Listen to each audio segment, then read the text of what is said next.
But உங்களுடைய வகுப்புல கண்டிப்பா கோல் செட்டிங் பத்தி பேசுங்க. அவனோட இலக்கு ஃபிக்ஸ் பண்ணி நீங்க சொல்லிக் கொடுங்க. அவனுக்கு இலக்குனா என்னென்ன, ஏன்னா நமக்கு யாரும் சொல்லி தரல, நான் படிக்கும்போது யாரும் சொல்லி தரல, நீங்க சொல்லிக் கொடுங்க. அப்படிங்கிறேன் டாஸ்க்கு மட்டும், அதாவது கோல் செட்டிங் மட்டும் சொல்லாம டாஸ்க் எப்படி பர்ஃபார்ம் பண்ணணும் அதையும் நீங்க சொல்லிக் கொடுங்க. இது மாதிரி நீங்க பண்ணும்போது என்ன ஆகும், ஃபர்ஸ்ட் என்ன வேணும் போது வரிசையா எழுதுவான், எல்லாரும் எழுதுவான். பட் எதை செஞ்சு முடிக்க போற அப்படின்ற ஒரு கேள்வியை கேட்க போறேன். எதை செய்து முடிக்க போறே அதை எழுது அப்படின்னு. நீ வாட ஆசைப்படுற கனவுகள் காணுங்க அப்படின்னா 1000 லட்சம் கனவு இருக்கு, அதெல்லாம் கனவே கிடையாது. எதை செய்து முடிப்பாய் நினைக்கிறியோ அதை மட்டும் எழுது. நீ வாடு கனவு எழுதாது, கதைகள் இல்லை, கதை இல்லை, கவிதை இல்லை, அது சரி, அது வெற்று மோட்டிவேஷன் கிடையாது. இது நீங்க எழுதும் போது 2 லிஸ்ட் எழுதணும்.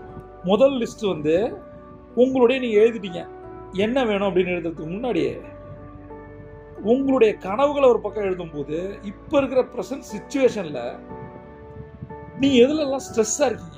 ஒரு ஸ்டூடெண்ட்டுக்கு இதை நான் சொல்லி தரும் போது